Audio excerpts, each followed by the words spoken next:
欢迎来到星星频道，请点击订阅并关注，获取最新资讯。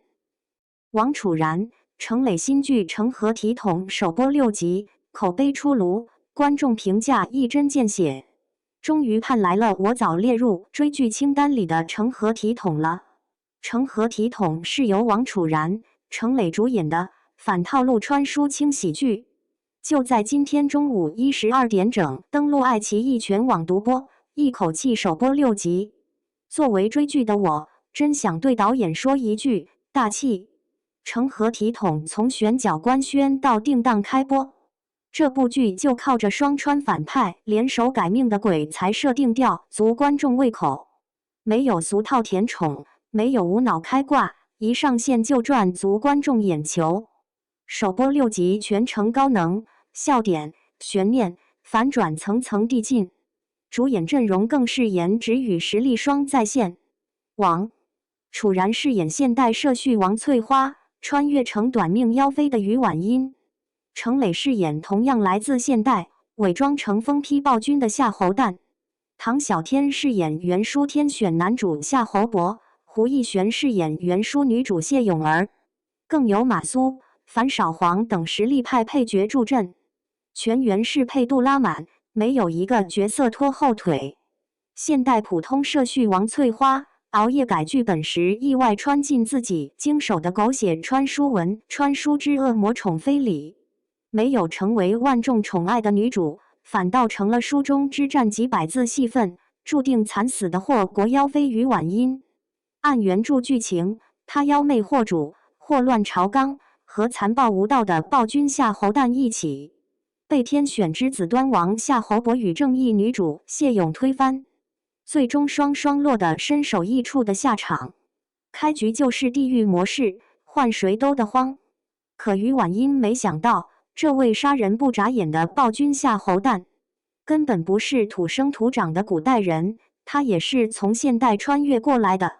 两个现代灵魂顶着反派壳子，瞬间达成生死同盟，不按原著走，联手改命，绝不当炮灰。人前他俩是荒唐无度、残暴妖冶的暴君妖妃，装疯卖傻掩人耳目。人后俩人秒变现代打工人，吐槽古代生活，谋划自救路线。于婉音其实是看完了整本书的，但是由于剧情太狗血，她都是一目十行看完的，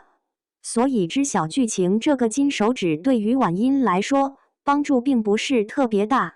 况且剧里的谢咏也是穿越过来的，他才是认真看完这本小说的人。于婉音和夏侯诞虽然知道谢咏和他们一样来自21世纪，但是对于天选男主端王夏侯伯完全看不透。就首播的6集来看，夏侯伯从言行、思维、行事逻辑来看，基本可以确定不是穿越者。但诡异的是，于婉音和夏侯诞精心设计的每一场戏，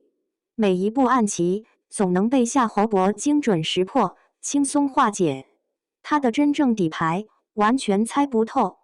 而这也是成何体统最吸引我的地方。我特别想看这对祸国妖妃加疯批暴君的双川反派组合，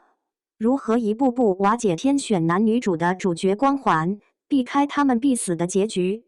演技层面，首播6集给出的答卷完全对得起观众的期待。王楚然饰演的于婉音被观众戏称为天选妖妃，眼神戏灵动自然，和暴君互对的搞笑，伪装妖妃的浮夸，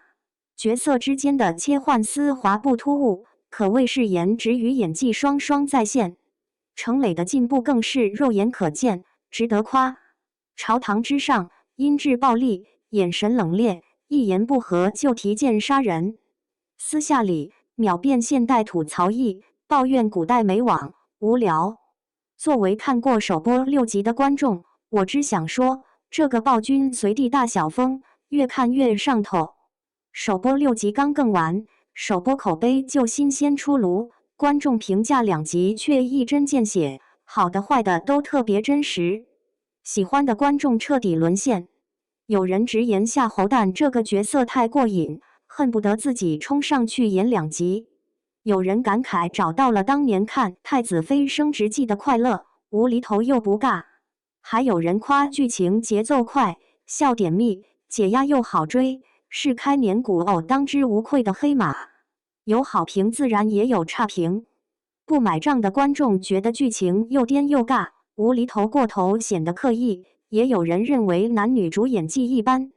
没演出角色的精髓。更有短剧版粉丝直言真人长剧不如短剧紧凑，有内味儿，观感差了点。